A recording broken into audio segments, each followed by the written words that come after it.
ಬಿಜಯವಾಡ ಗ್ರಾಮದಿಂದ ನಾಗಲಿಂಗಜ್ಜ ಎಲ್ಲಿಗೆ ಬಂದರು ಅಂದ್ರೆ ಗಜೇಂದ್ರಗಡಕ್ಕೆ ಬರ್ತಾರೆ. ಬಂದಕಾರಿ ಕಾಳಪ್ಪ ಅವರ ಮನೆಯಿಂದ ಮುಂದೆ ಹೋಗುವಾಗ ಅಲ್ಲಿ ಒಂದು ಮನೆ ಇರ್ತದೆ. ಆ ಮನೆ ಮುಂದೊಂದು 50-60 ಮಂದಿ ನಿಂತಿರ್ತಾರೆ.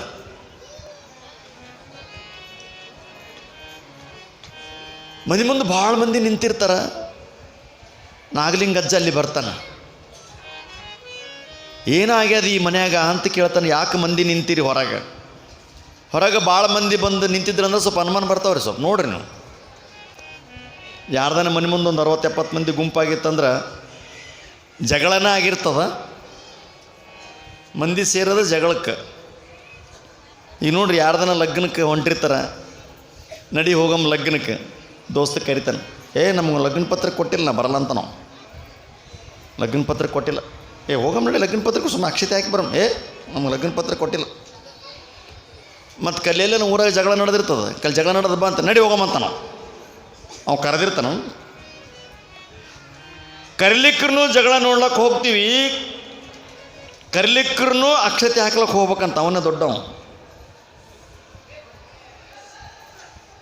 ಸತ್ತಲ್ಲಿ ಮತ್ತು ಶುಭ ಕಾರ್ಯಗಳಲ್ಲಿ ಕರಿದೇ ಇರಲಿ ಹೋಗಿ ಭಾಗವಹಿಸತಕ್ಕಂಥವನು ದೇವರ ಸ್ವರೂಪ ಅಂತವ. ಅದು ಯಾರಿಗೆ ಋಣ ಇರ್ತದ ಅವರಿಗೆ ಆಗ್ತದೆ. ಊರ ಹೊರಗೆ ಇರ್ತಕ್ಕಂಥ ಮನೆಯೊಳಗೆ ಒಂದಿಷ್ಟು ಮಂದಿ ನಿಂತಿದ್ರಂತ, ಒಳಗೆ ಅಳ್ಳಕತ್ತಿದ್ರಂತ ಮಂದಿ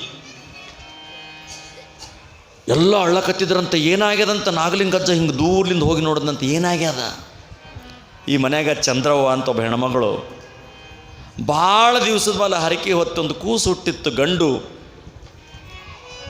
ಒಮ್ಮೊಮ್ಮೆಗೆ ನೆತ್ತಿಗೆ ಜ್ವರ ಏರಿ ಸತ್ತದ. ಆ ಚಂದ್ರವನ ಮಗ ಸತ್ತದ.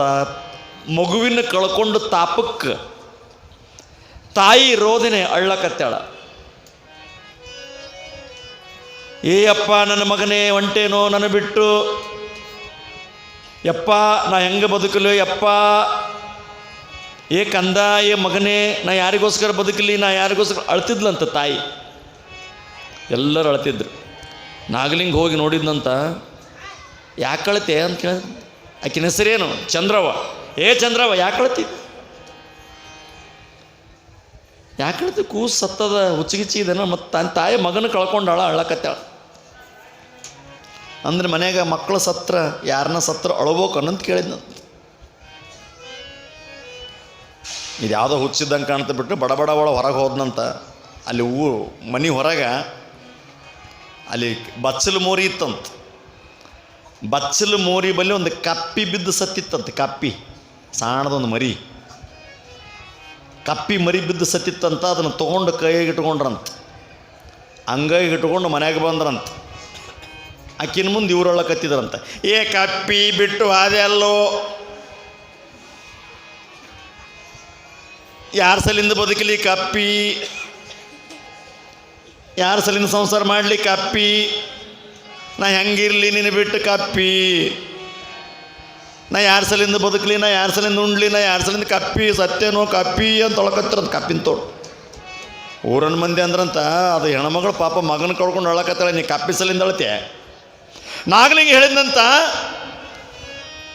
ದಯವಿರಬೇಕು ಸಕಲ ಪ್ರಾಣಿಗಳಲ್ಲಿ, ದಯವೇ ಧರ್ಮದ ಮೂಲವಯ್ಯ. ನಿನ್ನ ಮಗ ಕಳ್ಕೊಂಡು ತಾಪಕ್ಕೆ ನಿನಗೆ ಎಷ್ಟು ಕಣ್ಣಾಗ ನೀರು ಬಂದವ.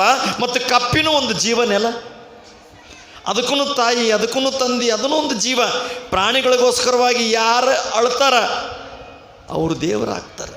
ನಿನ್ನ ಮಗನ ಕಳ್ಕೊಂಡು ನೀ ಅಳ್ತಾರ, ಕಪ್ಪಿನ ಕಳ್ಕೊಂಡು ನಾ ಅಳ್ತೀನಿ ಅಂದ್ರಂತ. ನಾವು ದಾರ್ಯಾಗ ಹೋಗೋ ಟೈಮ್ನಾಗ ದಿವಸ ಒಂದು ದಾರ್ಯಾಗ ಬೆಕ್ಕ ಸತ್ತಿರ್ತಾವೆ, ದಾರ್ಯಾಗ ನಾಯಿ ಸತ್ತು ಬಿದ್ದಿರ್ತಾವ, ಹಾವು ಸತ್ತು ಬಿದ್ದಿರ್ತಾವೆ. ಕಾರ್ನಾಗ ಹೋಗಾಗ ಒಂದು ದಿವಸ ನಾ ಕಾರ್ ನಿಂದ್ರಿಸಿ ಆ ನಾಯಿಗೆ ಬೆಕ್ಕಿಗೆ ಹತ್ತಿವನ್ನು ಸೈಡ್ಲಿಂದ ಹೋಗ್ತೀವಿ. ಅದೇ ಒಂದು ಯಾವುದನ್ನ ಒಂದು ಹೆಣ ಸತ್ತಿದ್ರೆ ಪೊಲೀಸು ಬರ್ತದೆ, ಆಂಬ್ಯುಲೆನ್ಸ್ ಬರ್ತದೆ. ಅದಕ್ಕೆ ಜ್ಞಾನಿಗಳು ಹೇಳ್ತಾರೆ, ಅನ್ನವು ತನ್ನಲ್ಲಿರುವ ತನಕ ಎಲ್ಲರೂ ನನ್ನವರೆನ್ನುವರು, ಅನ್ನವು ತೀರಿದ ಮರುದಿನವೇ ನನ್ನವರೆನ್ನುವರಾರಿಲ್ಲ. ಮಡದಿ ಮಾಡುವಳು ಕಡು ಪ್ರೇಮದಲ್ಲಿ ಉಡು ಉಣುವುದು ತಂದು ಕೊಡುತನಕ್ಕೆ, ಉಡು ಉಣುವುದು ತಂದು ಕೊಡದಿರ ಕಾಲಕ್ಕೆ ಕಡದಾಡಿ ಬರುವಳು ಬಾಗಿಲಕ್ಕೆ. ಎಷ್ಟು ಚಂದ ಹೇಳ್ತಾರ. ಬಂಗಾರ ಇರುವ ತನಕ ಹೆಂಡತಿ ಸತ್ತರ, ಬಂಗಾರ ಇರುವ ತನಕ ಹೆಂಡತಿ ಸತ್ತರ, ಮಣ್ಣಿಗೆ ಭಾಳ ಮಂದಿ ಕೂಡುವರು. ಮೊನ್ನೆ ಒಂದು ಊರಾಗ ಯಾರ ಸತ್ತಿದ್ರು, ಜಗ್ಗ ಮಂದಿ ಇತ್ತು. ಏನ್ರಿ ಎಷ್ಟು ಮಂದಿ ಅನ್ನೋನು ಸತ್ತಾರ ಅಂತ ಅನ್ಬೇಕಿಲ್ಲ. ಸತ್ತಾರ, ಕಂಡಪಟ್ಟೆ ದೊಡ್ಡ ಹೆಣರಿ ಅಂತ. ಹೆಣದಾಗ ದೊಡ್ಡ ಸಣ್ಣ ಅಂತಿರ್ತಾವನು.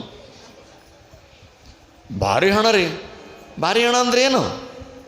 ಭಾರಿ ದೊಡ್ಡ ಹೆಣ ಇದ್ರೂ ಒಯ್ದು ಕುಣೆಗೆ ಇಡ್ತಾರ, ಬಡವು ಸತ್ರು ಒಯ್ದು ಕುಣೆಗೆ ಇಡ್ತಾರೆ. ದೊಡ್ಡ ಹೆಣ ಅಂತ ಅದಕ್ಕಂದ್ರೆ ಭಾಳ ಮಂದಿ ಸೇರಿಸಲು ದೊಡ್ಡ ಹೆಣ ಅಂತ.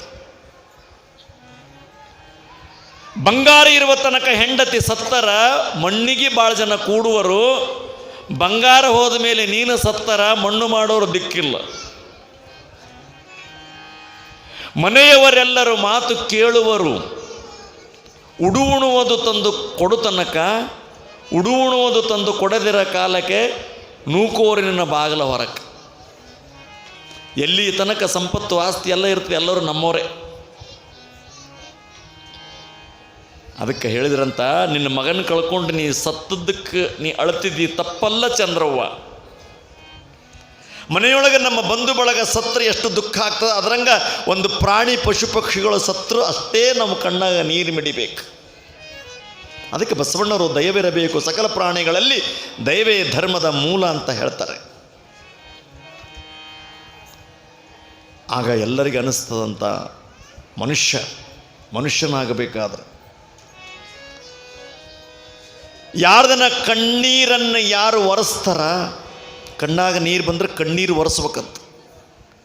ಕಣ್ಣೀರು ಬರೆಸಬಾರ್ದು. ಕಣ್ಣೀರು ಬರೆಸೋದು ಬೇರೆ, ಕಣ್ಣೀರು ಒರೆಸೋದು ಬೇರೆ. ಕಣ್ಣೀರು ಬರ್ಸೋದಂದ್ರೆ ಕಷ್ಟ ಕೊಟ್ಟು ಚುಚ್ಚು ಮಾತಾಡಿ ಕಣ್ಣೀರು ಬರ್ಸವ ಪಾಪಿ.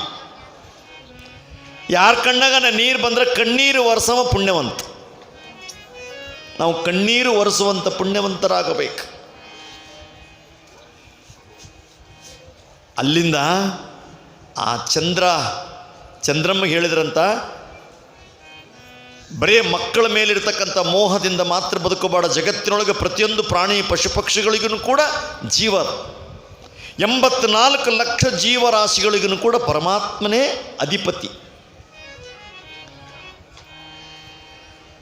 ಬಾಜು ಮನೆಯಾಗ ಯಾರನ್ನ ಏನಾದರೂ ನಾವು ಮಿಡಿಬೇಕು, ಊರೊಳಗೆ ಏನಾದರೂ ನಾವು ಕರಗಬೇಕು. ಅಂದಾಗ ಮಾತ್ರ ಬದುಕಿಗೆ ಒಂದು ಅರ್ಥ ಬರ್ತದ. ಇಂಥ ಸಂದೇಶವನ್ನು ಕೊಡ್ತಾರೆ ನಾಗಲಿಂಗಜ್ಜ. ಪ್ರತಿಯೊಬ್ಬರ ಮೇಲೆ ಕರುಣೆ ಕನಿಕರವಿಟ್ಟು ಬದುಕುರು ಅಂತಕ್ಕಂಥ ಸಂದೇಶವನ್ನು ಕೊಟ್ಟು, ಚಿಂತೆ ಮಾಡಬೇಡ ಚಂದ್ರವ್ವ, ಮತ್ತೆ ನಿನ್ನ ಮನೆಯಲ್ಲಿ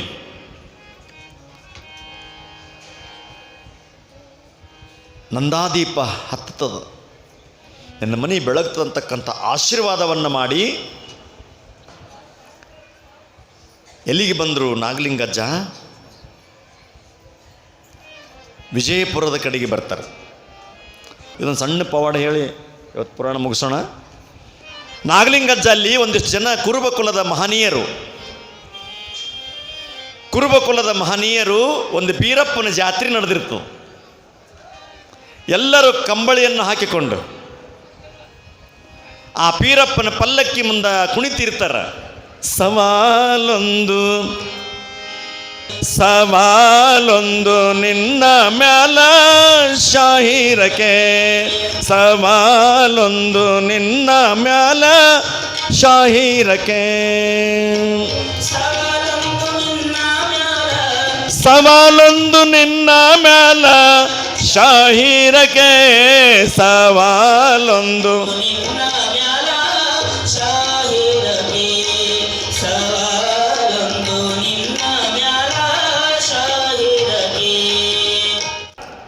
ಕಂಬಳಿಯನ್ನು ಹೆಗಲ ಮೇಲೆ ಹಾಕಿಕೊಂಡು ಆ ಡೊಳ್ಳಿನ ಪದವನ್ನು ಹಾಡ್ತಕ್ಕಂಥ ಕುರುಬಕುಲದ ಮಹಾತ್ಮರ ಜೊತೆಗೆ ನೃತ್ಯವನ್ನು ಮಾಡಿ ಪೀರಪ್ಪನ ಜಾತ್ರೆಯನ್ನು ಸಾಗಿಕೊಂಡು ಬಂದು ಪಲ್ಲಕ್ಕಿಯನ್ನು ಹೊರಗಡೆ ದಾಟಿಸಿ, ನಿಮಗೆಲ್ಲರಿಗೂ ಕೂಡ ಪೀರಪ್ಪನ ಅನುಗ್ರಹ ಆಗಲಿ, ಆರೋಗ್ಯ, ಐಶ್ವರ್ಯ, ಸಂಪತ್ತು, ಅಧಿಕಾರ ಎಲ್ಲವೂ ನಿಮಗೆ ದಕ್ಕಲಿ ಅಂತಕ್ಕಂಥ ಆಶೀರ್ವಾದವನ್ನು ಮಾಡಿ ಆ ಕಂಬಳಿಯನ್ನು ಆ ಪಲ್ಲಕ್ಕಿ ಒಳಗಿಟ್ಟು ನಾಗಲಿಂಗಜ್ಜ ಮುಂದೆ ಪ್ರಯಾಣ ಬಳಸ್ತಾನೆ.